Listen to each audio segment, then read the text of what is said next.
দেশের ৬৪ জেলার মধ্যে ৫৫টিতেই করোনা ভাইরাসের সংক্রমণ ঘটেছে। গেল ২৪ ঘন্টায় করোনা শনাক্ত হয়েছে ৩৯০ জনের, প্রাণ হারিয়েছেন ১০, সব মিলিয়ে ১২০ জন। গত ২৪ ঘন্টায় ৩,০৯৬টি নমুনা পরীক্ষা করা হয়েছে, আর আক্রান্তের সংখ্যা বেড়ে দাঁড়িয়েছে ৩,৭৭২ জন। সবচেয়ে বেশি রাজধানীতেই। নতুন আক্রান্ত কমলেও মৃতের সংখ্যা বেড়েছে এদিন। ২৪ ঘন্টায় মৃত ১০ জনের মধ্যে ৭ জনই পুরুষ, বেশিরভাগই ঢাকার বাসিন্দা। নতুন করে ৫ জন সুস্থ হওয়ায় এখন পর্যন্ত বাড়ি ফিরেছেন ৯২ জন। তবে স্বাস্থ্য অধিদপ্তর বলছে, সুস্থ হতে লম্বা সময় লাগে বলে সুস্থ হওয়ার হার কম। করোনার উপসর্গ থাকায় নতুন করে আইসোলেশনে পাঠানো হয়েছে আরও ১৫০ জনকে। এদিকে স্বাস্থ্যকর্মীদের সরঞ্জাম নিয়ে বস্তুনিষ্ঠ সমালোচনার আহ্বান জানান সিএমএইচডির পরিচালক। ৩,০৯৬টির মধ্যে শনাক্ত হয়েছে ৩৯০ জন এবং এ পর্যন্ত শনাক্ত ৩,৭৭২টি।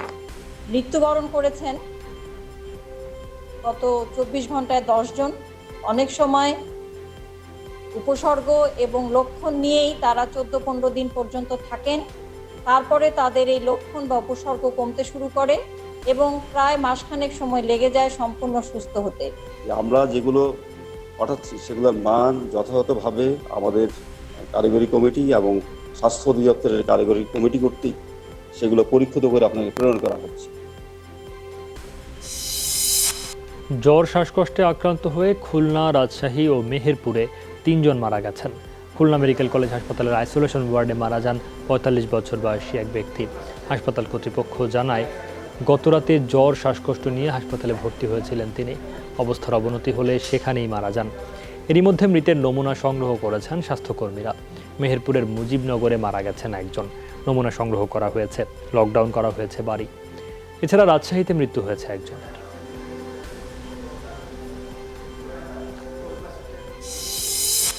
সাভারের তালবাগ এলাকা থেকে এক বৃদ্ধাকে উদ্ধার করেছে প্রশাসন। স্থানীয়রা জানায়, রাতে কবরস্থানের গেটের সামনে পড়ে থাকতে দেখা যায় বৃদ্ধাকে। খবর পেয়ে তাকে উদ্ধার করে পুলিশ। স্বাস্থ্য পরীক্ষার জন্য পাঠানো হয় উপজেলা স্বাস্থ্য কেন্দ্রে। বৃদ্ধার শরীরে করোনা ভাইরাস আছে কিনা তা নিশ্চিত হতে নমুনা সংগ্রহ করে পাঠানো হবে আইইডিসিআরে। কে বা কারা কী কারণে বৃদ্ধাকে ফেলে রেখে গেছে তা এখনও জানা যায়নি।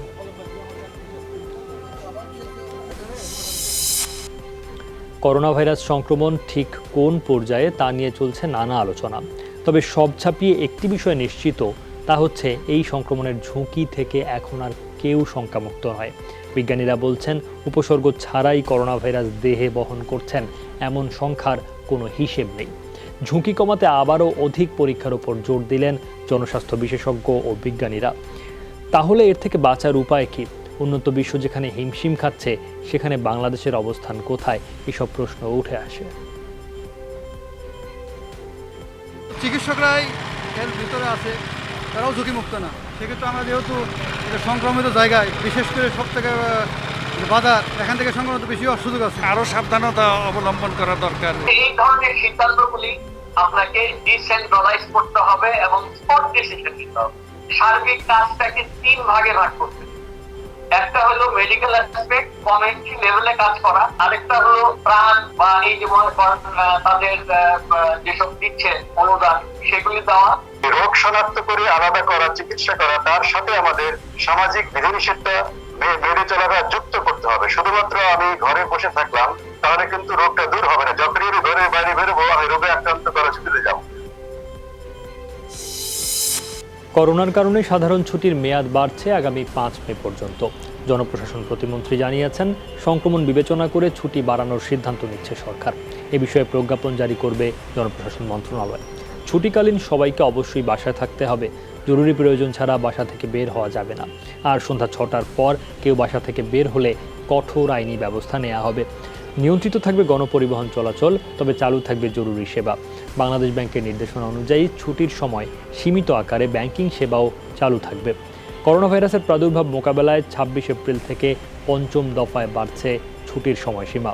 জনপ্রশাসন প্রতিমন্ত্রী সবার স্বার্থে ছুটির নির্দেশনা মেনে চলার আহ্বান জানিয়েছেন।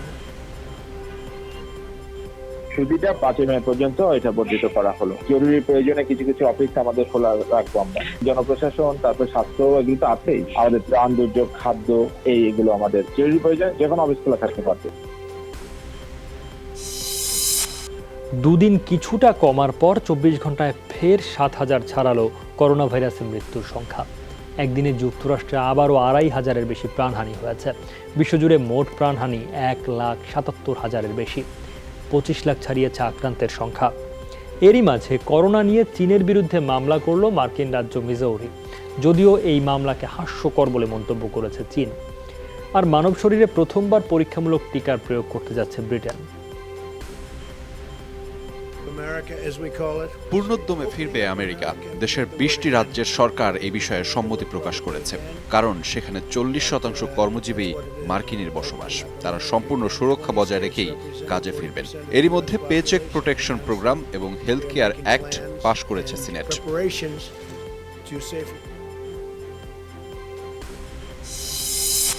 যুক্তরাষ্ট্রে করোনা ভাইরাসে আরও 8 প্রবাসী বাংলাদেশের মৃত্যু হলো। সব মিলিয়ে প্রাণহানির সংখ্যা বেড়ে দাঁড়িয়েছে 186 জনে। তারা সবাই নিউ ইয়র্কের বাসিন্দা। দীর্ঘদিন করোনায় ভুগে মারা গেলেন হিন্দু বৌদ্ধ খ্রিস্টান ঐক্য পরিষদ যুক্তরাষ্ট্র শাখার সাধারণ সম্পাদক ইঞ্জিনিয়ার বিদ্যুৎ দাস।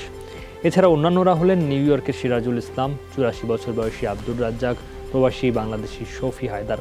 যুক্তরাষ্ট্রে কোভিড-19 মৃত্যুবরণকারী 170 প্রবাসী বাংলাদেশি নিউ ইয়র্কের বাসিন্দা। যারই করোনা হচ্ছে এবং যেই হাসপাতালে যাচ্ছে তাকেই সরাসরি হাসপাতালে অ্যাডমিট করা হচ্ছে এবং আপ্রাণ চেষ্টা করা হচ্ছে তাকে বাঁচানোর জন্য।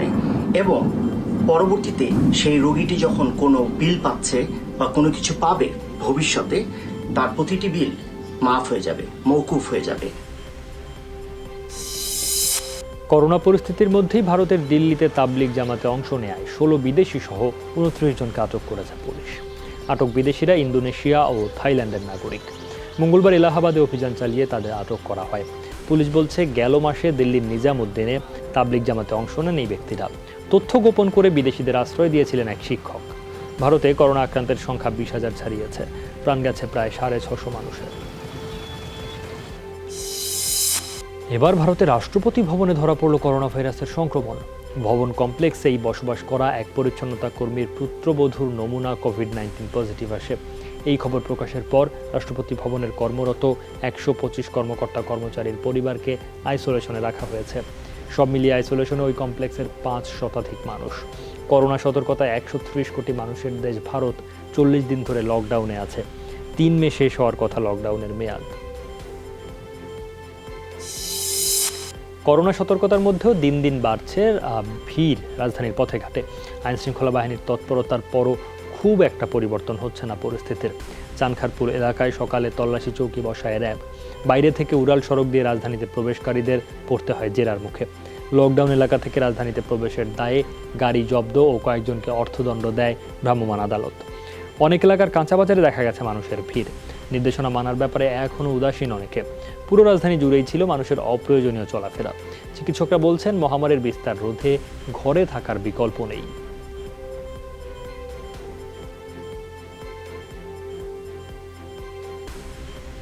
এখন আসি বাজারের মধ্যে একটু ঘুরিয়ে দেই, বাসার থেকে আসি। হ্যাঁ, ঘুরতে আসি। একটুও মানা হচ্ছে না। আপনি দেখেন একজনের সাথে একজন মিশে আছে, কিন্তু মনে করেন আমাদের যেটা মানা উচিত, কিন্তু সেটা আমরা করতে পারতেছি না। যাদের আমরা জিজ্ঞাসা করছি তারাই বলছে হয় ডক্টরের কাছে যাচ্ছে, অথবা বাজার করতে যাচ্ছে, অথবা ব্যাংকের কর্মচারী, ডক্টর।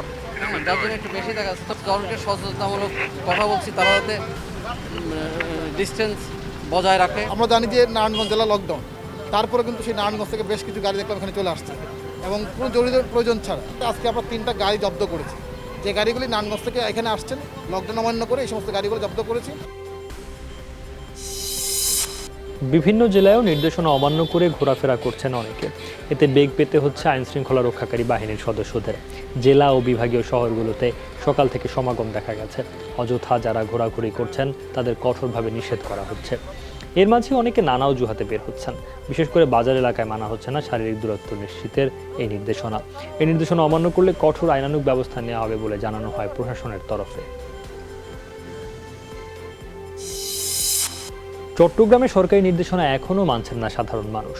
সামাজিক দূরত্ব নিশ্চিতে প্রশাসনের কঠোর নজরদারি থাকলেও সচেতন হননি নগরবাসী। সকাল 9টা থেকে রাত 9টা পর্যন্ত মাঠে থাকছে জেলা প্রশাসনের নির্বাহী ম্যাজিস্ট্রেটের নেতৃত্বে 10টি দল। বিভিন্ন স্থানে চেকপোস্ট বসিয়ে নিয়ন্ত্রণ করা হচ্ছে মানুষ ও যানবাহন চলাচল। এছাড়া অলিগলি ও মূল সড়কে টহল দেয় সশস্ত্র বাহিনী, র্যাব ও পুলিশের সদস্যরা। তল্লাশি করা হয় সড়কে থাকা যানবাহনগুলো। প্রয়োজন ছাড়া বের হলেই ফেরত পাঠাতে দেখা গেছে কয়েকজনকে। কিন্তু টহলের সময় সামাজিক দূরত্ব মানলেও টহল শেষেই মোড়ে মোড়ে আবার বেঁধে যাচ্ছে জটলা।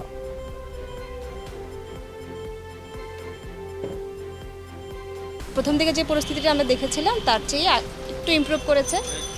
সবাই 100% যে লোকজন শুনছে সে কথা আমরা বলছি না, চেষ্টা করছি আমরা, তবে আস্তে আস্তে জনসচেতনতা বাড়ছে। চট্টগ্রামের পরিস্থিতি জানাতে সেখান থেকে সরাসরি যুক্ত আছেন সহকর্মী আরিফুর রহমান সবুজ। সবুজ, করোনা থেকে বাঁচতে হলে ঘরে থাকতে হবে, এই নির্দেশনা চট্টগ্রামের মানুষজন বেশিরভাগ ক্ষেত্রে মানছেন না, এমন চিত্র আমরা দেখতে পেলাম। আইন শৃঙ্খলা বাহিনীর তৎপরতাও খানিকটা জানলাম।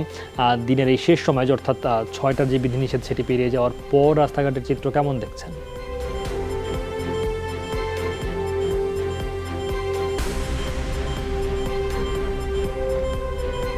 প্রথম দিকে 6টার পরে আসলে বাইরে থাকা যাবে না, এটি প্রথম যখন নির্দেশনা দেওয়া হয়েছিল তখন কিছুটা এই নির্দেশনা মানা হয়েছিল, কিন্তু ধীরে ধীরে সময়টা যখন বাড়ছে তারপর কিন্তু এই যে নির্দেশনা সেটিও কিন্তু এখন মানা হচ্ছে না। অর্থাৎ 6টার পরেও আমরা অনেক মানুষ, শত শত মানুষই বলা যায় যে ঘরের বাইরে অবস্থান করছেন এবং নানা কারণ দেখাচ্ছেন। এই কারণে বের হয়েছেন, অমুক কারণে বের হয়েছেন, খাবারের জন্য বের হয়েছেন, কাজের জন্য বের হয়েছেন, ওষুধের জন্য বের হয়েছেন, এরকম নানা যুক্তিতে আসলে মানুষজন এখনো বের হচ্ছেন, সারাদিনই বের হয়েছেন, 6টার পরেও এখনো মানুষজন বাইরে রয়েছেন। এবং এক্ষেত্রে এখন আজকের পর্যন্ত চট্টগ্রামের অবস্থা যদি বলি, এখন পর্যন্ত 40 জন করোনা আক্রান্ত পাওয়া গেছে এবং এটি সামাজিক সংক্রমণের পর্যায়ে রয়েছে চট্টগ্রামে। সেক্ষেত্রে চিকিৎসকদের যে এই পরামর্শটি যে ঘরে থাকতে হবে এবং ঘরে থাকতে হবে, সেইটির জন্যই এখানকার আইন শৃঙ্খলার দায়িত্বে যারা রয়েছেন, আইন শৃঙ্খলা বাহিনীর সদস্যরা, এখানে একজন সহকারী কমিশনারের নেতৃত্বে এই আশেপাশের এলাকাটির নিয়ন্ত্রণ করা হচ্ছে। চট্টগ্রামের বন্দর এবং ইপিজেডের যে আশেপাশের এলাকাগুলো, তিনি যেটি বলছেন যে মানুষজনকে আসলে বোঝানো সম্ভব হচ্ছে না, মানুষজন নানা কারণে বের হচ্ছেন। তারা যেই বিষয়টি, মূল যে বিষয়টি কারণ হিসেবে দেখাচ্ছেন যে তাদের কাজের জন্য বের হয়েছেন, পেটের দিনের খাবারের জন্য বের হয়েছেন, দিনের কাজের না হলে আর তারা খাবার পাবেন না, সেই জায়গাটি বের হচ্ছেন। এবং তিনি যে বিষয়টি বলছেন সেটি পুলিশের পক্ষ থেকে করা হচ্ছে, সরকারের পক্ষ থেকেও ত্রাণ বিতরণ করা হচ্ছে। আমি যদি একটি হিসাব দেই, আজকে চট্টগ্রাম সিটি কর্পোরেশনের পক্ষ থেকে 1,58,000 মানুষের মধ্যে খাদ্যপণ্য এর মধ্যেই বিতরণ করা হয়েছে, পুলিশের পক্ষ থেকে বিতরণ করা হয়েছে, ব্যক্তিগত পর্যায়ে সব মিলিয়ে চট্টগ্রামে এখন পর্যন্ত 4 লাখ মানুষের মধ্যে খাবার বিতরণ বা ত্রাণ সামগ্রী বিতরণ করা হয়েছে। যদিও এই সংখ্যাটি, অর্থাৎ ভাসমান মানুষ বা বস্তিবাসীর সংখ্যা 14 লাখের উপরে। এবং পুলিশ প্রশাসন এবং সিটি কর্পোরেশনের পক্ষ থেকে বলা হচ্ছে যে পর্যায়ক্রমে এসব মানুষের মধ্যে খাবার পৌঁছে দেওয়া হবে। তারপরেও মানুষজনকে আসলে ঘরের মধ্যে থাকতে হবে এবং নিজের মধ্যে এই উপলব্ধিটুকু আসতে হবে যে আসলে ঘর থেকে বের হলেই করোনা ছড়ানোর সংখ্যা থেকেই যায়। সৌমিত্র, সেটাই। আরিফ, সবুজ, আপনাকে ধন্যবাদ। এই পর্যায়ে গাজীপুর থেকে যুক্ত হয়েছেন পলাশ প্রধান। পলাশ, গাজীপুর সংক্রমণের দিক থেকে একটি ভীষণ বিপজ্জনক জায়গায় রয়েছে। আপনার জেলার করোনা পরিস্থিতি জানতে চাই, সংক্রমণ প্রতিরোধে প্রশাসনের তৎপরতা কেমন দেখছেন সেটিও একটু বলবেন।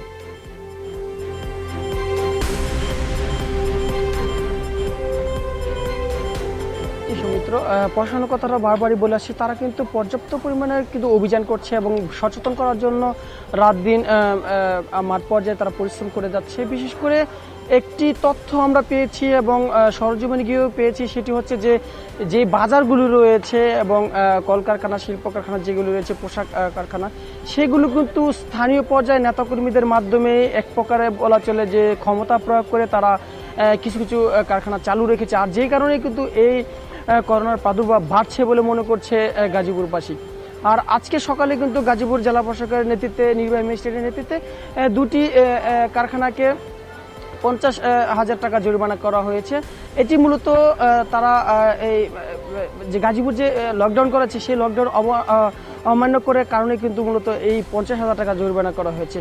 আর আমি যদি আরেকটি বিষয় দেখাই, যে আমার পিছনে যে এখন কিন্তু সন্ধ্যা প্রায়, এখন যে প্রত্যেকটি মহল্লা যে লোকজন ঘোরাফেরা করছে সেটি কিন্তু আমরা লক্ষ্য করছি। দেখা যাচ্ছে অনেকক্ষণ যাবতে তারা দূরত্বপূর্ণ জায়গায় পার্শ্ববর্তী দাঁড়িয়ে কিন্তু তারা কিন্তু কথোপকথন বলছে। তাদের সাথে কথা বলে যে বিষয়টা জানতে পারছি যে তারা নাকি এক পর্যায়ে ঘরের থেকে আবদ্ধ হয়ে গেছে, যে কারণে তারা এই বিভিন্ন এলাকায় অলি গলি এবং বাসা বাড়ির ছাদেও কিন্তু তারা একসাথে একে অপরের একসাথে একত্রিত হয়ে অর্থাৎ দূরত্ব বজায় না রেখে তারা কিন্তু একসাথে দাঁড়িয়ে কথা বলছে। আর আরেকটি বিষয় হচ্ছে যে চিকিৎসা ব্যবস্থা নিয়ে যদি একটু বলি, চিকিৎসার ব্যবস্থা যদি বলি সেই কারণে কিন্তু যে বলতে চাই যে গাজীপুরে কিন্তু এখন পর্যন্ত চিকিৎসার বিষয়ে কিন্তু পর্যাপ্ত পরিমাণে নমুনা সংগ্রহ করার ব্যবস্থা নাই। আর যে কারণে এখন পর্যন্ত বোঝা যাচ্ছে না যে গাজীপুরে কতগুলো করোনা সংক্রান্ত সংক্রমণ রোগী আছে। বুঝতে পারছি। পলাশ, আপনাকে ধন্যবাদ। এবার রাজধানীর এখনকার পরিস্থিতি জানবো। প্রগতি সরণি থেকে যুক্ত হয়েছেন সহকর্মী আখলাকুস সাফা। সাফা, সড়কে এখন যানবাহন এবং মানুষের চলাচল কেমন, আর শারীরিক দূরত্ব নিশ্চিত আইন শৃঙ্খলা বাহিনীর তৎপরতা দেখা যাচ্ছে কিনা?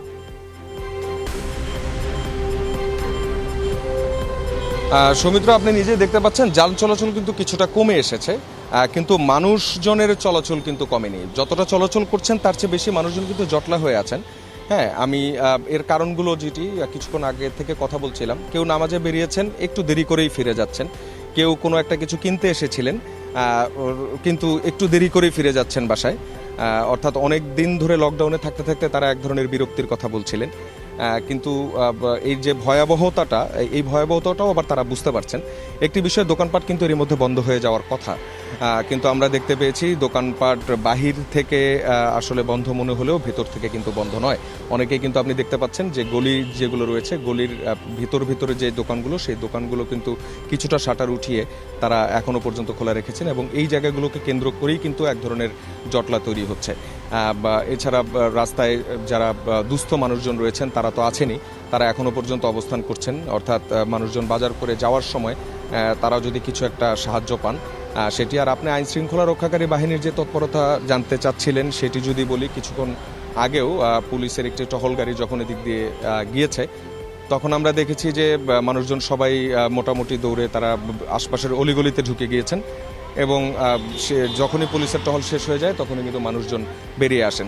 এবং আপনি এখানে যাদেরকে দেখতে পাচ্ছেন আপনি খুব বুঝতেই পারছেন যে আসলে কোনো জরুরি প্রয়োজন নয়, কিন্তু পুলিশ যখনই ধরছেন তখনই কিন্তু তারা কোনো না কোনো একটা অজুহাত দিচ্ছেন, কোনো না কোনো একটা কিছু বলছেন, আর সেই হিসেবে তাদেরকে বুঝিয়ে বাসায় চলে যাওয়ার কথা বলা হচ্ছে। এই হচ্ছে এখনকার এই দিকটার লকডাউন পরিস্থিতির অবস্থা আর কি। সৌমিত্র, ধন্যবাদ সাফি। বরগুনায় জেলেদের জন্য বরাদ্দকৃত চাল আত্মসাতের হিড়িক পড়েছে। বিভিন্ন ইউনিয়নে ঘটেছে সব ঘটনা, এতে ক্ষুব্ধ হতাশ জেলেরা। প্রশাসন বরাবর অভিযুক্ত জনপ্রতিনিধিদের বিরুদ্ধে লিখিত অভিযোগ দিয়েছেন ভুক্তভোগীরা। বিশিষ্টজনরা বলছেন, দুর্যোগকালে জেলেদের জন্য বরাদ্দকৃত চাল লুটের ঘটনা নিন্দনীয়। ঘটনা খতিয়ে দেখে ব্যবস্থা নেওয়ার আশ্বাস জেলা প্রশাসকের। বরগুনায় নিবন্ধিত জেলের সংখ্যা 45,000-এর বেশি। আমার জালিয়া তালিকায় 703 নং সিরিয়াল নাম আছে, আমি জালিয়ার চাউল পাই না। চেয়ারম্যান আসার পর থেকে আমার আর চাউল দেয় না। এমন বসতে গেলে তোমার জালিয়া নামই নাই। আমি ছিলাম না, এবং আমাকে যেহেতু অবহিত করা হয় না, ইতিপূর্বে প্রতিবারই অবহিত করা হতো। একদিন আগে সচিব মহোদয় এবং চেয়ারম্যান মহোদয় একাধিকবার এটা অবহিত করত। অনেক সময় টাকার বিনিময়ে তিনি মনোনয়ন পেয়েছেন। এখন সেই টাকাটা উসল করার জন্য ত্রাণ চুরিতে তারা লিপ্ত রয়েছে। তাদের কাছে আসলে মানবিকতা বলতে কিছু নাই। বিষয়ে আমরা ম্যাজিস্ট্রেট তদন্ত করছি। তদন্ত প্রতিবেদন পাওয়ার জন্য আমরা যদি তদন্ত প্রমাণিত হয় তাহলে আমরা তদন্ত ব্যবস্থা গ্রহণ করব। নোয়াখালীতে খাদ্য বান্ধব কর্মসূচির 15 বস্তা চাল সহ আওয়ামী লীগের এক নেতা ও তার সহযোগীকে আটক করেছে প্রশাসন। পুলিশ জানায়, হতদরিদ্রদের জন্য 10 টাকা কেজির চাল অবৈধভাবে মজুত করেছেন নবীনগর ইউনিয়নের আওয়ামী লীগের সাধারণ সম্পাদক শাহজাহান খান রাজু। এমন খবর পেয়ে গতরাতে সেনাবাগে তার বেশ কয়েকটি বাড়িতে অভিযান চালানো হয়। জব্দ করা হয় 15 বস্তা চাল, আটক করা হয় তাকে। সেই সাথে তার সহযোগী সেনবাগ উপজেলার আওয়ামী লীগের সদস্য ইসমাইল হোসেনকে আটক করা হয়। এই ঘটনায় মামলার প্রস্তুতি চলছে।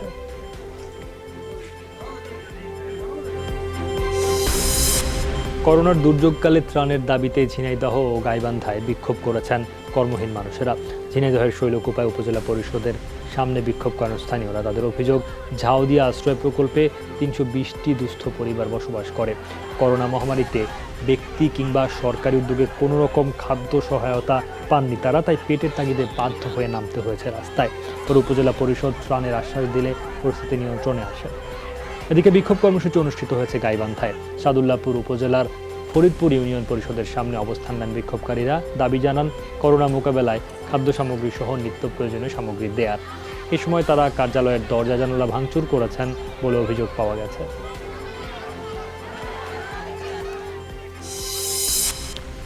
করোনার প্রভাবে বিশ্বজুড়ে নজিরবিহীন দুর্ভিক্ষের সতর্কতা দিয়েছে বিশ্ব খাদ্য কর্মসূচি WFP। সংস্থাটির সংখ্যা কয়েক মাসের মধ্যে অভুক্ত মানুষের সংখ্যা দ্বিগুণ হয়ে যাবে বিশ্বে। অভুক্ত থাকতে হতে পারে 26.5 কোটি মানুষকে।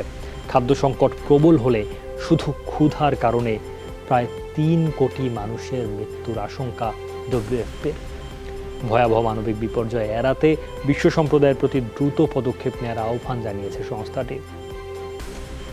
করোনা মহামারীর পাশাপাশি বিশ্ব এখন ক্ষুধার মহামারীর মুখোমুখি। দ্বিতীয় বিশ্বযুদ্ধের পর এমন মানবিক বিপর্যয় আর দেখেনি বিশ্ব।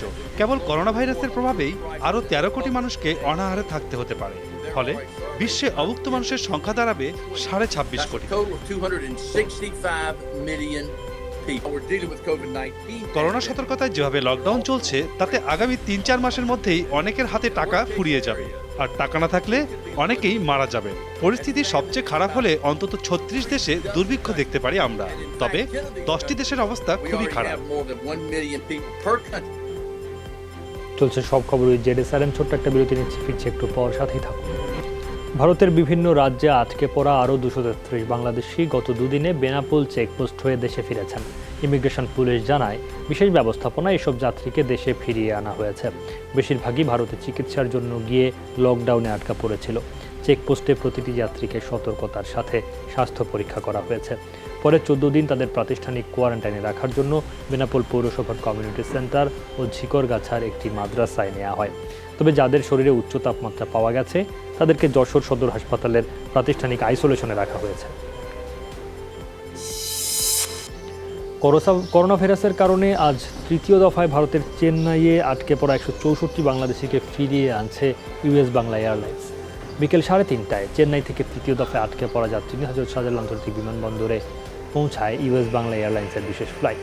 করোনার কারণে প্রায় 1.5 মাস ধরে ভারতের বিভিন্ন অঞ্চলে চিকিৎসার জন্য আটকে পড়া বাংলাদেশিরা দেশে ফিরতে পারছিলেন না। এই অবস্থায় ভারতে অবস্থিত বাংলাদেশ দূতাবাসের উদ্যোগে আটকে পড়া বাংলাদেশিদের ফিরিয়ে নেওয়ার ব্যবস্থা করা হয়।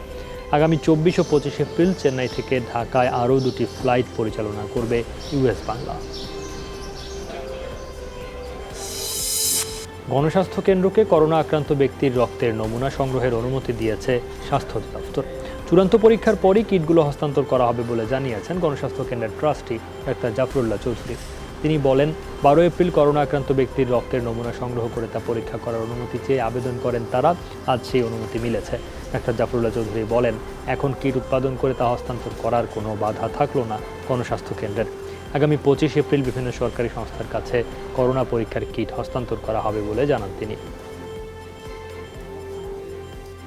এই মাত্র আমাদেরকে রক্ত দেওয়ার অনুমতি দিল 8 দিন পরে। এইটা হলো কি, এটা পারফেকশন করার জন্য। এটা আমরা তো এটা বাইরের রক্ত দিয়ে করেছিলাম, এখন এটা পারফেকশন করার জন্য বাংলাদেশি 5টা রক্ত করেছি আগে, আরো এটাকে ভালো করার জন্য। যেহেতু এখন রোগী আছে, সেটাকে আমরা চেয়েছি যে আরো কিছু কয়েকজনের রক্ত দেওয়া হোক। বরিশাল শেরেবাংলা মেডিকেলে হঠাৎ ভর্তি হওয়া শতাধিক ইন্টার্ন চিকিৎসকের মধ্যে করোনা শনাক্ত হয়েছে 4 জনের। তারা হাসপাতালে ভর্তি হলেও থাকছেন হোস্টেলে। হাসপাতাল কর্তৃপক্ষ বলছে ভর্তি হওয়া ইন্টার্নদের শিগগিরই ছাড়পত্র দেয়া হবে। কিন্তু কেন জুনিয়র চিকিৎসকদের হাসপাতালে ভর্তি করতে হলো তার কারণ জানাতে পারছেন না মেডিকেল পরিচালক। বিষয়টি খতিয়ে দেখার আশ্বাস তার। বিষয়টি নিয়ে প্রশ্ন ওঠার পরে আক্রান্ত 4 জন ছাড়া বাকি ইন্টার্ন চিকিৎসকদের ছাড়পত্র দিয়েছে হাসপাতাল কর্তৃপক্ষ।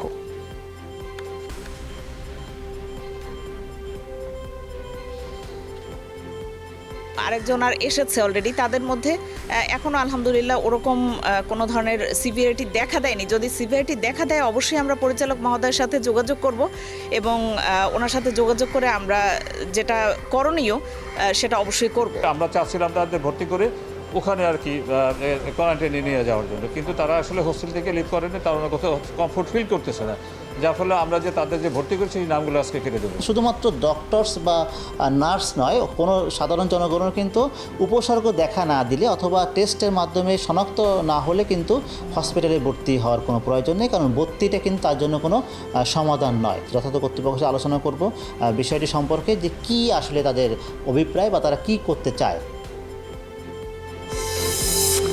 এই বিষয়ে আরও জানাতে বরিশাল থেকে সরাসরি যোগ দিচ্ছেন সহকর্মী কাউসার হোসেন। যোগ দিয়েছেন তিনি। কাউসার, শতাধিক ইন্টার্ন চিকিৎসকদের মধ্যে 4 জনের করোনা শনাক্ত হয়েছে, তাদের হোস্টেলে রাখার কারণ সম্পর্কে কিছু কি জানা গেল?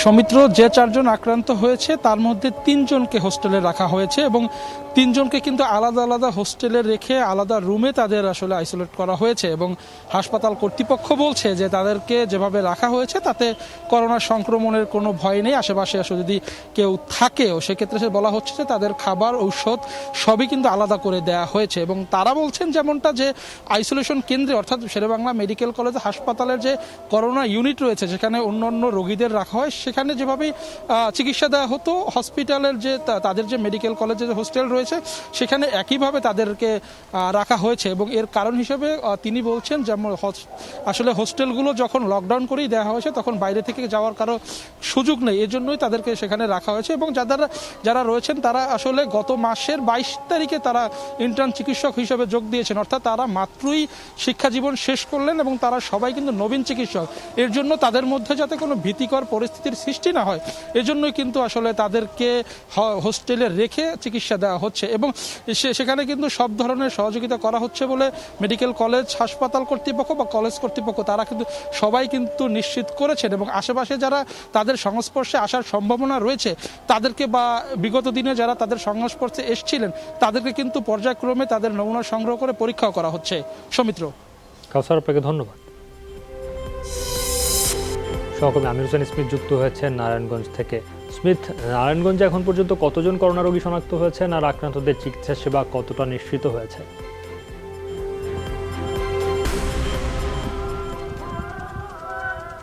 সৌমিত্র, নারায়ণগঞ্জে গত 8ই মার্চ থেকে এখন পর্যন্ত 499 জন এই কিন্তু করোনা ভাইরাসে সংক্রামিত হয়েছে এবং 35 জনের মতো কিন্তু মারা গিয়েছে। এটি IEDCR এর সর্বশেষ তথ্য।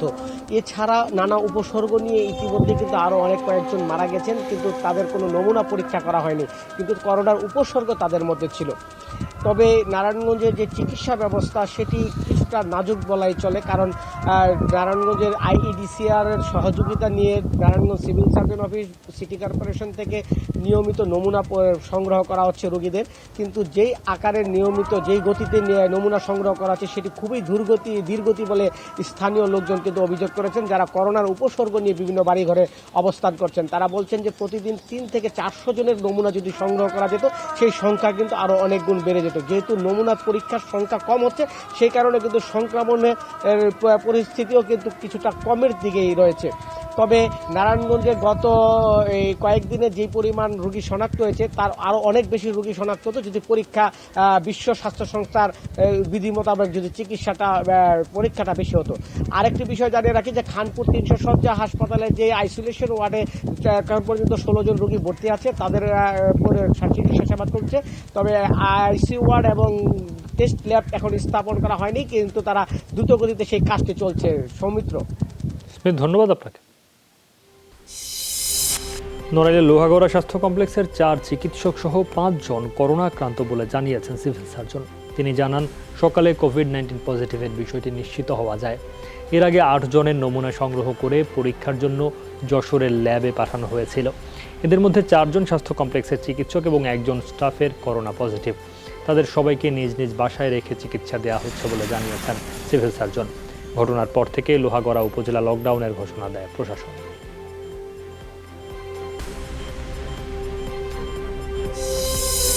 করোনার এই সংকটকালে মরদেহ দাফনে দেখা দিয়েছে নানা সমস্যা। সংক্রমণের ভয়ে স্বজনরাও নিচ্ছেন না দায়িত্ব। এই অবস্থায় চট্টগ্রামে এগিয়ে এসেছে 2টি সংগঠন। চট্টগ্রামে গাউসিয়া কমিটি ছাড়াও আল মানাহিল ফাউন্ডেশন নামে একটি সংগঠনও মরদেহ দাফনের দায়িত্ব নিয়েছে। করোনায় আক্রান্ত হয়ে কেউ মারা গেলে দাফন কাফনের জন্য প্রস্তুত তাদের স্বেচ্ছাসেবীরা। ঝুঁকি থাকলেও মানবতার স্বার্থে একাট্টা তারা। প্রস্তুত রেখেছে 35 জনের টিম এবং 2টি অ্যাম্বুলেন্স।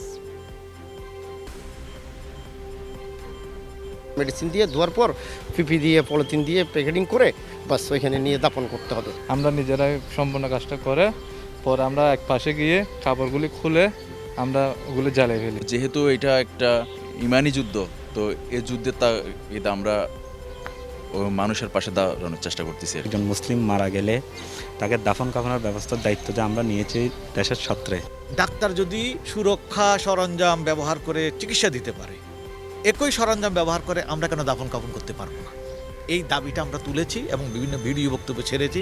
ফেসবুকে লেখালেখি করার পর দেখলাম আমাদেরকে নক করা আরম্ভ করছে, ভাইজান আপনি উদ্যোগ নেন, আমরা আছি আপনার সাথে। পুরো চট্টগ্রামে আমরা আছি এবং যদি আমাদের খেয়াল ইনশাল্লাহ পুরো বাংলাদেশে খেদমতটা আমরা সামনে করা আর কি। সঞ্চয়ের 10,000 টাকা করোনা তহবিলে দান করা সেই ভিক্ষুককে ঘর তুলে দেবেন প্রধানমন্ত্রী শেখ হাসিনা। তাকে নিয়ে যমুনা টেলিভিশনে প্রচারিত সংবাদটি গতকাল সন্ধ্যায় প্রধানমন্ত্রীর নজরে আসে। এরপরই প্রয়োজনীয় নির্দেশ দেন তিনি। নির্দেশনা অনুযায়ী সকালে আলোচিত নাজিমুদ্দিনকে শেরপুর জেলা প্রশাসনের কার্যালয়ে নিয়ে যাওয়া হয়। সেখানে প্রধানমন্ত্রীর দপ্তর থেকে 25 লাখ টাকা মূল্যের বাড়ি ও জমি, জেলা প্রশাসনের পক্ষ থেকে একটি দোকান করার অর্থ ও উপজেলা প্রশাসন থেকে আজীবন চিকিৎসা সেবা দেওয়ার কথা জানান শেরপুরের জেলা প্রশাসক আনারকলি মাহবুব। এ সময় নাজিমুদ্দিনকে নগদ 20,000 টাকাও দেওয়া হয়। মাননীয় প্রধানমন্ত্রী আজিমুদ্দিনের প্রতি ঋণ প্রকাশ করেছেন যে আসলে তিনি যে এই উদ্যোগটা নিয়েছেন বা এই সময় এই সংকটকালে আমরা অনেককেই দেখেছি সারা না দিতে, কিন্তু তিনি যে স্বতঃপ্রণোদিতভাবে আমাদের পাশে এসে দাঁড়িয়েছেন নিজের শেষ স্বপ্নটুকু নিয়ে, আমরা আসলে সবাই তার কাছে ঋণী থেকে গেলাম। আমরা তার সুস্থতা কামনা করছি। আমরা জেলা প্রশাসনের তরফ থেকে তাকে একটি স্থায়ী দোকান ঘর করে দেওয়ার উদ্যোগ নিয়েছি।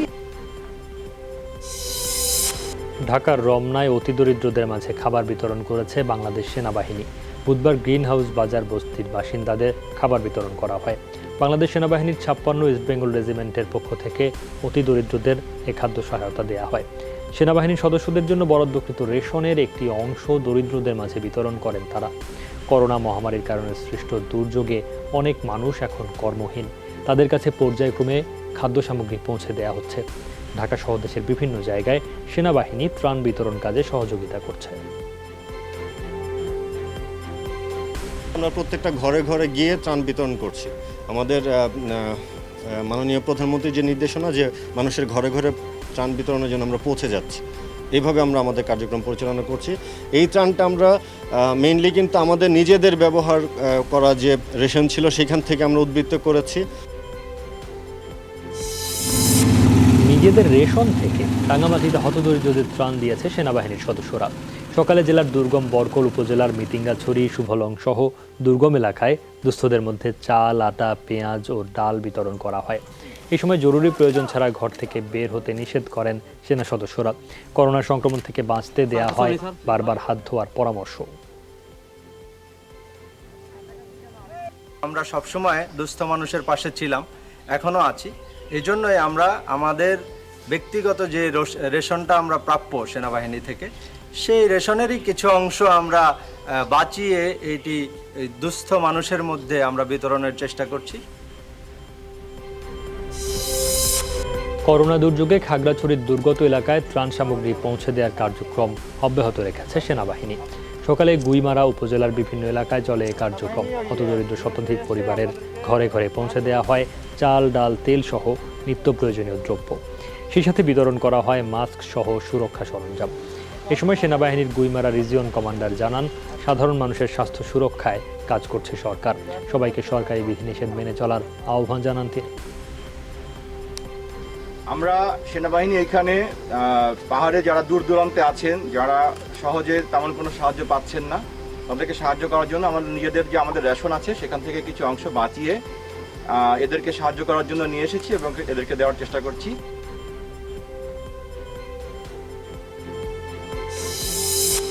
করোনা দুর্যোগ ও রমজান উপলক্ষে বাগেরহাটে কর্মহীন মানুষের মাঝে ইফতার ও খাদ্য সামগ্রী বিতরণ করেছে লতিফ মাস্টার ফাউন্ডেশন।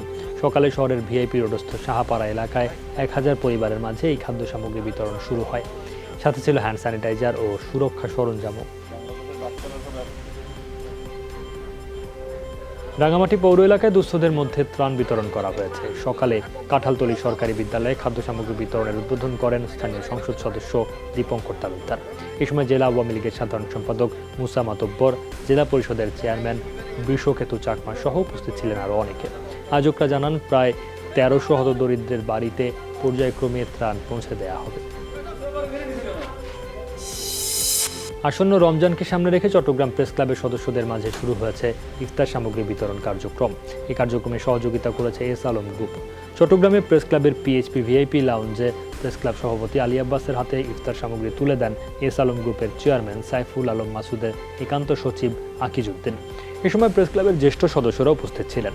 এদিকে এবিএম মহিউদ্দিন চৌধুরী ফাউন্ডেশনের উদ্যোগে বীর মুক্তিযোদ্ধাদের মাঝে বিতরণ করা হয়েছে উপহার সামগ্রী। এই কার্যক্রমে উপস্থিত ছিলেন চট্টগ্রাম কেন্দ্রীয় কারাগারের কারা পরিদর্শক আজিজুর রহমান আজিজ।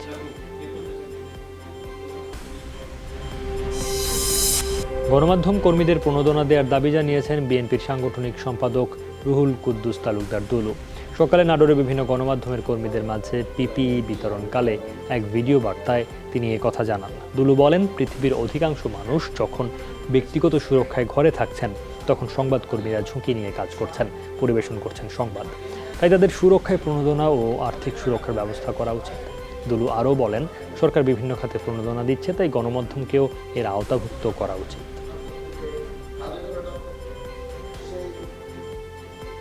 ঝুঁকি নিয়ে সংবাদ পরিবেশন করবে, তাদের জন্য তারা ঝুঁকি নিয়ে তারা যে কাজ করছে, তাদের জন্য এটা তো একটা শিল্প, এটা তো একটা প্রতিষ্ঠান। এই প্রতিষ্ঠান কিন্তু সরকার ব্যবস্থা করা উচিত। এখন রাজনীতি করার সময় নয় মন্তব্য করে সকল রাজনৈতিক দলকে ঐক্যবদ্ধ হয়ে এই মহা দুর্যোগ মোকাবেলার আহ্বান জানিয়েছেন তথ্যমন্ত্রী ডক্টর হাসান মাহমুদ। সন্ধ্যায় ধানমন্ডিতে আওয়ামী লীগ সভাপতির রাজনৈতিক কার্যালয়ে গণমাধ্যমকে দেয়া বক্তব্যে তিনি এই আহ্বান জানান। তথ্যমন্ত্রী বলেন, সরকারের পাশাপাশি আওয়ামী লীগ জনগণের সুরক্ষায় কাজ করে যাচ্ছে। বিএনপি সহ সকল রাজনৈতিক দলকে রাজনীতি না করে জনগণের সুরক্ষায় কাজ করার আহ্বান জানান তিনি। এ সময় ত্রাণ ও সমাজ কল্যাণ উপকমিটির পক্ষ থেকে চট্টগ্রাম জার্নালিস্ট ফোরামের জন্য করোনা প্রতিরোধ সামগ্রী হস্তান্তর করেন তথ্যমন্ত্রী। এখন রাজনীতি করার সময় নয়, একে অপরকে দোষারোপ করার সময় নয়। এখন সময় হচ্ছে সবাই ঐক্যবদ্ধভাবে সমস্ত রাজনৈতিক দল মিলে এই মহাদুর্যোগ মোকাবেলা করা। তাই বিএনপি সহ সবার প্রতি অনুরোধ জানাবো, আসুন আমরা আমাদের যে রাজনীতি সেটি বাদ দিয়ে আমরা জনগণকে সুরক্ষা দেওয়ার ঐক্যবদ্ধভাবে সেই রাজনীতিটাই করি। বাগেরহাট থেকে 2 শতাধিক ধান কাটার শ্রমিক বরিশালে পাঠানো হয়েছে। সকালে পুলিশের সহায়তায় রামপাল থেকে নৌপথে বরিশালের উদ্দেশ্যে রওনা হয় শ্রমিকরা। যাবার আগে শ্রমিকদের শরীরে জীবাণুনাশক ছিটানো হয়, সেই সাথে বিতরণ করা হয় মাস্ক, সাবান। তারা যেন কোনো ধরনের হয়রানির শিকার না হন, প্রত্যেককে দেয়া হয় এমন প্রত্যয়নপত্র। বাগেরহাটের অতিরিক্ত পুলিশ সুপার জানান, পর্যায়ক্রমে অন্য উপজেলা থেকে ধান কাটার শ্রমিক পাঠানো হবে বরিশালে।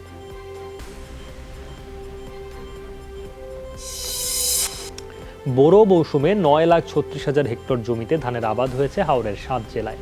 শ্রমিক সংকটের পরও 700 বেশি কম্বাইন্ড হারভেস্টর মেশিন ও 1,500 রিপার মেশিনে চলছে ধান কাটা। কৃষি সম্প্রসারণ অধিদপ্তর বলছে, পর্যাপ্ত মেশিন আছে, কৃষকের প্রয়োজনে আরও সরবরাহ করা হবে। একটি কম্বাইন্ড হারভেস্টর মেশিনে প্রতি ঘন্টায় 3 একর জমির ধান কেটে মাড়াই করে বস্তাবন্দি করা যায়। এর সাথে ধান কেটে রাখার 1,500 রিপার মেশিনও আছে মাঠে। ধানের ছড়া বৃষ্টিতে শুয়ে পড়লেও কাটা যাবে রিপার মেশিনে। বিঘা প্রতি জমির ধান কাটতে খরচ হবে 2,000 টাকা, আর শ্রমিক দিয়ে কাটলে খরচ পড়বে 8 থেকে 9,000 টাকা। সময়ও লাগবে বাড়তি। প্রায় 234টি কম্বাইন হারভেস্টর আজকে অবধি সেখানে কাজ করছে এবং 1,63,000 শ্রমিক তারা এই ধান সেখানে কাটছে। চাহিদা কিন্তু চাষিদের কাছ থেকে ভালো পাচ্ছি আমরা। এই 803টা জায়গা আরও বেশি চাহিদা রয়েছে। 8 ঘন্টার মধ্যে মেশিন আমরা পৌঁছাতে পারি যে কোনো জায়গাতে বাংলাদেশে।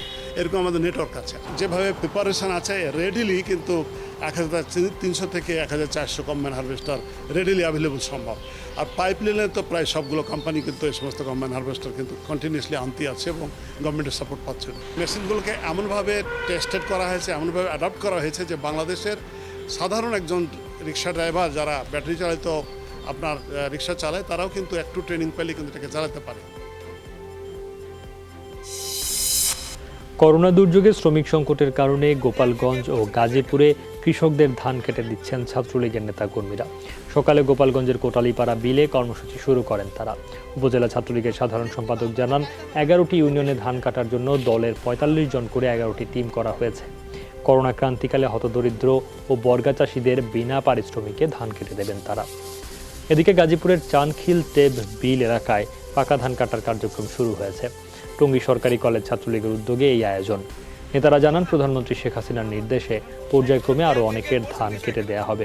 স্বেচ্ছাশ্রমে ধান কেটে দেয়ায় খুশি এলাকাবাসী ও কৃষকরা।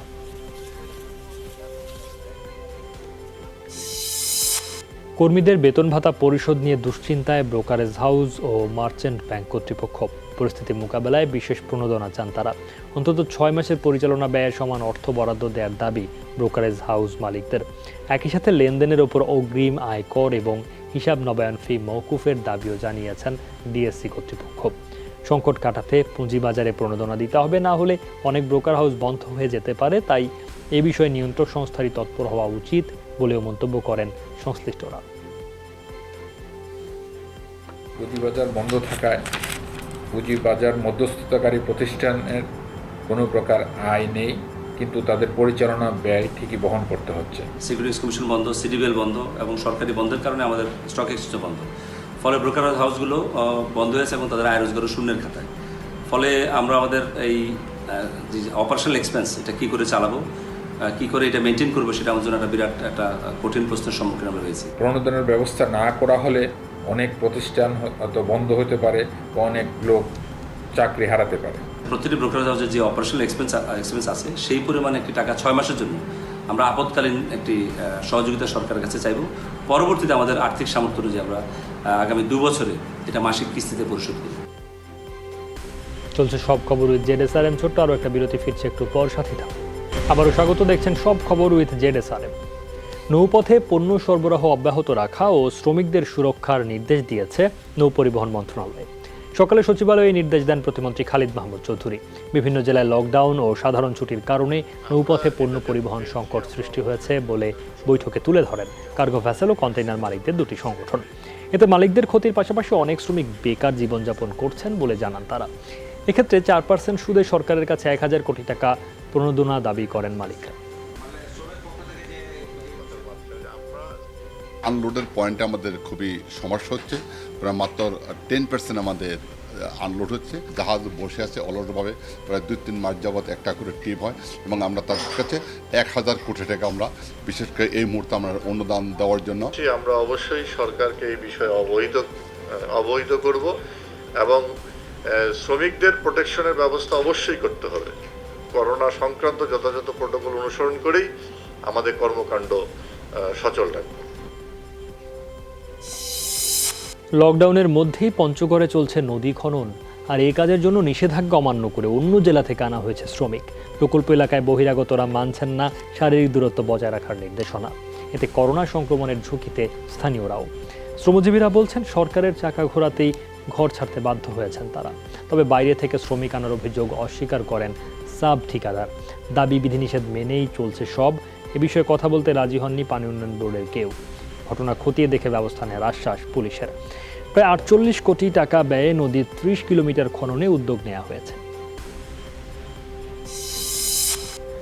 নেই কোনো আলোচনা সভা কিংবা আন্দোলন, অথচ 50তম ধরিত্রী দিবসে সাম্প্রতিককালের সবচেয়ে দূষণমুক্ত সময় পার করছে পৃথিবী। করোনা ভাইরাসের প্রকোপে যখন বিপর্যস্ত বিশ্ব, তখন প্রকৃতি ফিরছে তার আপন রূপে। 180টির বেশি দেশে টানা লকডাউন আর কড়াকড়ির ফলে কমেছে দূষণ। সভ্যতা বিনির্মাণের নামে বছরের পর বছর নিষ্পেষণের শিকার পৃথিবী ঘুরে দাঁড়াতে চাইছে। ধরিত্রী দিবসে বোধহয় এ বার্তাই দিল করোনা ভাইরাস। করোনায় স্বস্তি ফিরেছে যুদ্ধবিধ্বস্ত সিরিয়ায়। তুরস্ক, রাশিয়া এবং নিজ দেশের সরকার অনুসারী বাহিনীর অভিযান বন্ধ থাকায় বাড়ি ফিরতে শুরু করেছেন দেশটির ইদলিব শহরের বাস্তুচ্যুত লাখ লাখ মানুষ। দীর্ঘদিন পর নিজ বাড়িতে ফিরতে পেরে সৃষ্টিকর্তার প্রতি শুকরিয়া আদায় করতে ভোলেননি তারা।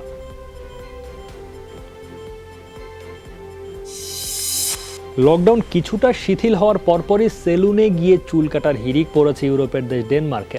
নরসুন্দরের সিরিয়ালের জন্য অপেক্ষা করতে হচ্ছে লম্বা সময়। অনেক জায়গায় রীতিমতো বুকিং দিতে হচ্ছে। 1 মাসের বেশি সময় কর্মহীন থাকলেও এখন গ্রাহকের চাপে দম ফেলার ফুরসত নেই সেলুন কর্মীদের। সংক্রমণ এড়াতে বেশ সতর্কও তার। করোনার প্রভাবে অলিম্পিক স্বপ্ন থমকে দাঁড়িয়েছে আর্চার রোমান সানার। নেই অনুশীলন, তাই খুলনায় সময় কাটাচ্ছেন পরিবারের সাথে। তবে কঠোরভাবে মেনে চলছেন কোচের দেয়া ওয়ার্কআউট প্ল্যান। সামাজিক যোগাযোগ নিজেদের সামাজিক সংগঠনের মাধ্যমে ব্যবস্থা করেছেন 100 পরিবারের খাবারের। গত 10 বছরে পরিবারের সাথে কাটানো এটিই নাকি তার দীর্ঘ সময়। পরিবারের সাথে সময় কাটানোর পাশাপাশি কোচদের পরামর্শে চলছে ওয়ার্কআউট, নিয়মিত যোগাযোগ হচ্ছে হোয়াটসঅ্যাপ গ্রুপে। অলিম্পিক নিয়েও আছে ভাবনা, 1 বছর পিছিয়ে দেওয়ার সিদ্ধান্তকে ইতিবাচক মানছেন এই আর্চার। প্রস্তুতির জন্য বাড়তি সময়টুকু তাকে মানসিকভাবে শক্ত করবে বলেও মনে করেন রোমান সানা। ক্রিকেটের সূচি নিয়ে গুরুত্বপূর্ণ সিদ্ধান্ত নিতে আগামীকাল বৃহস্পতিবার সভায় বসবে আইসিসি। টেলিকনফারেন্সে বিভিন্ন বোর্ডের প্রধান নির্বাহীরা যোগ দেবেন সভায়। করোনা মহামারীতে বিপর্যস্ত বিশ্ব, বিশেষ করে ওলটপালট হয়ে গেছে আন্তর্জাতিক ক্রিকেট সূচি। কবে ক্রিকেট মাঠে ফিরবে তাও অনিশ্চিত। এমন অবস্থায় নভেম্বরে অনুষ্ঠেয় টি-20 বিশ্বকাপ আয়োজন সম্ভব কিনা সেই আলোচনা হওয়ার কথা এই সভাতে। সেই সাথে 2023 পর্যন্ত ফিউচার ট্যুর প্ল্যান বা এফটিপির ভবিষ্যৎ আলোচনা হবে। সেই সাথে শঙ্কায় পড়েছে টেস্ট চ্যাম্পিয়নশিপ। ধারণা করা হচ্ছে আপাতত স্থগিত হতে পারে টেস্ট চ্যাম্পিয়নশিপ। আর এই সব কিছু আলোচনা হওয়ার কথা আইসিসির এই বিশেষ সভায়, যেখানে যোগ দেওয়ার কথা 12 পূর্ণ সদস্য সহ অন্যান্য দেশের প্রধান নির্বাহীদের। নাজমুল অপুর প্রশংসায় পঞ্চমুখ তামিম। করোনা ভাইরাসে মানুষের সহযোগিতায় নারায়ণগঞ্জে কাজ করছেন স্পিনার। বিপিএল মাতিয়ে জাতীয় দলে আসা অপু খেলায় উইকেট পেলে সাপুরের বাঁশি বাজানোর মতো নাচতেন। সমর্থকদের কাছে বেশ অল্প সময়ে পরিচয় মেলে নাগিন অপু নামে। মহামারী করোনা ভাইরাসের মোকাবেলায় নিজেদের সাধ্যমতো এগিয়ে আসার চেষ্টা করছেন সবাই। এই তালিকায় যুক্ত হয়েছেন ক্রীড়াঙ্গনের তারকারাও। নিজ জায়গা থেকে এগিয়ে এসেছেন অপু। অপুর কাণ্ড দেখে প্রশংসায় পঞ্চমুখ অপুর সতীর্থ তামিম ইকবাল। নিজের অফিসিয়াল ফেসবুক পেজে তাকে উৎসাহিত করেন জাতীয় ওয়ানডে দলের অধিনায়ক। করোনা দুর্গতদের সহায়তায় নিজেদের স্টেডিয়ামের নামের স্বত্ব বিক্রি করতে যাচ্ছে স্প্যানিশ জায়ান্ট বার্সেলোনা। ইতিহাসে প্রথম কোনো ক্লাব এমন উদ্যোগ নিয়েছে। 1 বছরের জন্য নিউ ক্যাম্প স্টেডিয়ামের নেমিং রাইটস বিক্রি করতে চায় কাতালান ক্লাবটি।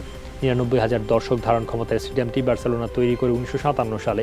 জন্মের পর থেকে এই নামে পরিচিত স্টেডিয়ামটি, তবে প্রথমবার নাম বদলাতে যাচ্ছে। করোনা দুর্গত স্প্যানিশ মানুষদের অর্থের যোগান দিতে এই সিদ্ধান্ত নিয়েছে ক্লাব কর্তৃপক্ষ। 2023-24 মৌসুম থেকে 25 বছরের জন্য 30 মিলিয়ন ইউরোর বিনিময়ে টাইটেল স্পন্সর বিক্রি করার পরিকল্পনা করছে বার্সেলোনা।